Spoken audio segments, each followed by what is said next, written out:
according to the agreed upon commitments in the procurement management plan. And this is the right answer as well. So most of you have selected C, and C is the right answer as well.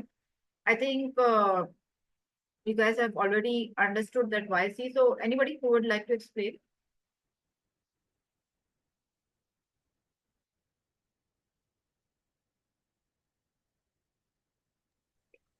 This email is sent by the contractor, so just asking the last installment. So I think the project manager just need to make sure that all the terms and conditions which are mentioned in the contract are fulfilled. The email doesn't mean that it is a last installment, so we should, without checking the procurement management plan and the contract, we should issue the payment to the contractor, or we should negotiate by other means. No need to go through that. Just make sure that we are following the commitments and the contracts which we have in the procurement management plan. And why not D? Why can't be D? D, because spent versus actual, what contractor do with that? That is part of your project. That is your own spendings. If the contractor has fulfilled his part, no need to hold the payments for the contractor if the contract like the terms and conditions are met. This is more like internal your evaluation against the actual versus spent. Yeah, thank you for this. So yeah, as rightly explained by Athar, the scenario is pretty understandable, and it's like another very common situation happens when you have contractors and subcontractors in your project work. That a contractor has sent you an email uh, asking for his last payment or his his last payment on the project. And again, there is a situation that your project is going through a long execution stage with multiple contractors. So actually, his last installment is due after like this execution completion, and probably they can't wait for that long. So now they are asking you to release their last payment, and they are urgently asking for that. So this is a situation. If their payment is due, not due, should be released, not released, that is dependent on multiple things, multiple artifacts. The first and the foremost artifact is contract. But there is no as such mention of contract, procurement contract, in any of these options.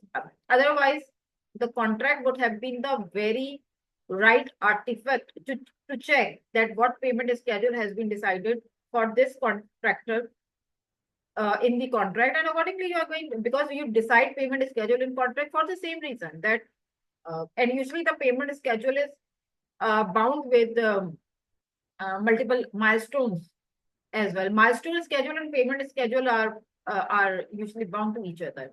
So as per the milestone, and the completion or non-completion is going to decide that contractor is he has his payment coming or not. In this situation, there is no such mention of any deliverable or any milestone pending. The only mention is that their last installment is due, and they can't wait for the execution phase to be completed for that to be released, right? So it's not really about if they are underperforming or not performing or something like that. So this last option actually that talks about that you should have like some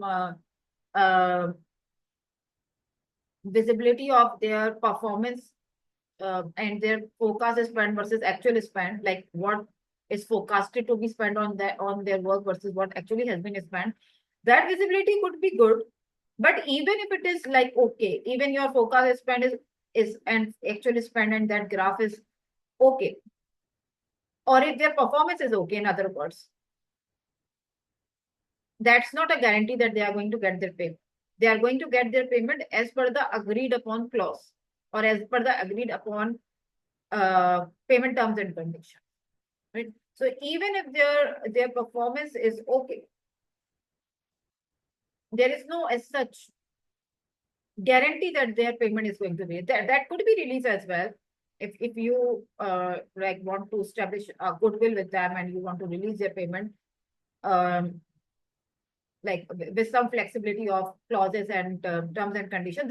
That's like that's not given, or that's your call to make, and there is no as such information available in the situation. Usually people go for D, if not C. But D probably could be a good option, but it's not directly the response to this customer request. Right? The response is there, you just act upon the agreed upon terms and conditions, which ideally should be in the contract. But if not in contract, then the next best artifact is procurement management plan, which usually is created at a buyer's end, and or like in this case at your end, and you will have your own terms, conditions, and different financial processes mentioned in that procurement management plan. So that could be helpful to help you understand that how this contractor should be, or this issue with the contractor payment should be resolved. Authorize, if you are going to just act upon the request, then it means that you are just not following the terms and conditions or rules and regulations that you have decided for this procurement. Right? If you just come under pressure and you just release it, then of course this probably could be a choice in your case in practical world, but this is not the ultimate right thing to do. And of course, this is not the point where you are going to negotiate payment terms. So this should have been happened in the planning phase, right, or in the contract planning. So this is not an option to do as of now.